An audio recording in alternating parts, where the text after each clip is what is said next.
Assalamualaikum warahmatullahi wabarakatuh. Anak-anak, kembali lagi dengan pelajaran IPA. Pada pertemuan ketiga ini masih materinya tentang sistem reproduksi pada manusia. Pada materi ini tujuan pembelajarannya masih sama dengan yang kemarin. Adiknya juga masih sama, ya. Ibu hanya ingin menegaskan pada mungkin di antara kalian ada yang berbisik bahwa materi ini adalah materi, katanya materi membuat anak. Ibu mohon deh ya, bahasanya jangan bahasa yang terlalu bulat, karena emang ini materinya tentang sistem reproduksi pada manusia, artinya sistem perkembangbiakan pada manusia. Kalian perlu tahu bagaimana terbentuknya suatu organisme, khususnya manusia. Jadi dimulai dari adanya organ-organ pada manusia yang sudah ibu sebutkan kemarin, diantaranya organ laki-laki dan organ perempuan, ya. Dan ibu sudah kasih tugas, tolong itu videonya dilihat, yang pentingnya dicatat di buku catatan, ya. Nanti pas ada, insya Allah ibu akan adakan pertemuan untuk menilai tugas kalian, ya. Jadi tugasnya nanti pas ibu kasih tahu ke sekolah dikumpulkan buku catatannya, nah bawa ya. Jadi ibu harapkan sekali ya apa yang sudah ibu jelaskan kalian paham, kemudian dicatat di buku catatannya. Dan untuk hari ini ibu lanjutkan materinya tentang sistem reproduksi manusia, itu organ pada perempuan. Mungkin kemarin ibu udah nugaskan ke kalian, tolong dilihat di YouTube ya, materi yang sama, cuma ibu tegaskan lagi, organ reproduksi pada perempuan itu ada gambarnya, lihat di YouTube. Ibu minta gambarnya itu nanti gambar organ reproduksi pada wanita, ya, digambar di buku tugas, dikasih warna. Nanti pas masuk ibu nilai, ya. Organ reproduksi perempuan diantaranya ada ovarium, ya. Apa itu ovarium? Ovarium itu kalau di laki-laki testis, ovarium itu penghasil sel telur, kalau pada laki-laki testis penghasil sperma, ya.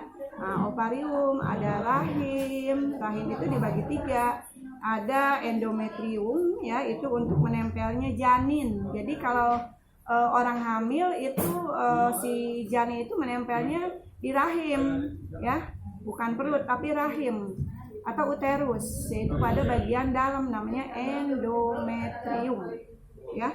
Nah, kemudian selain organ-organ reproduksi perempuan yang harus kalian catat, nanti video ibu nyusul di rumah, nanti ibu kasih video lagi tentang kelainan, ya, atau penyakit pada organ reproduksi. Itu juga kalian wajib dicatat. Di antaranya ada penyakit AIDS. Penyakit AIDS itu penyebabnya itu virus HIV, kemudian sifilis, ya, atau raja singa, ya. Ini penyebabnya bakteri, ya. Kemudian ada juga gonore, ya, itu atau kencing nanah, ya. Kalau sifilis ini kelainan yang terjadi pada alat kelamin, ya, sama dengan gonore, kencing nanah, ya.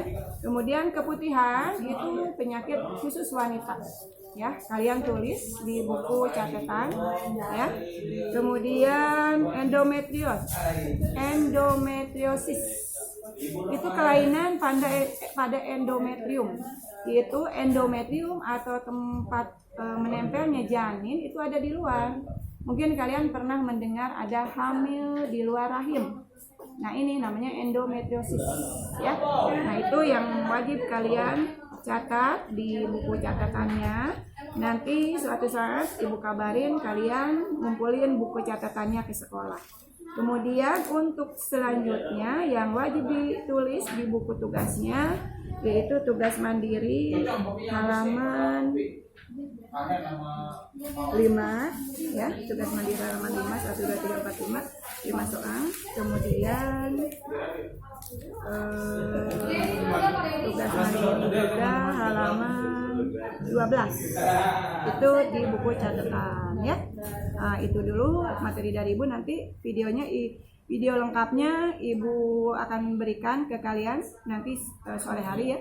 Ini yang harus dicatat dulu hari ini, dan untuk melihat videonya bisa dilihat nanti sore hari ya, biar lebih paham ya. Jadi Ibu ingatkan lagi, ini materi yang dulu mungkin dibilang tabu karena tentang seks. Tapi pada saat ini emang kalian harus tahu. Maksudnya apa? Bukan berarti disuruh membuat anak ya, tetapi wajib tahu penyakit yang terjadi pada sistem reproduksi. Kemudian wajib tahu bagaimana terbentuknya seorang manusia, dimulai dari sperma dan sel telur yang akan membentuk sebuah zigot ya. Ya lebih mendetailnya insya Allah lah, kalau kita diperkenankan sama Allah tatap muka akan Ibu ulas kembali dari awal ya. Itu aja materi dari Ibu. Wabillahi taufiq wal hidayah. Assalamualaikum warahmatullahi wabarakatuh. Terima kasih ya.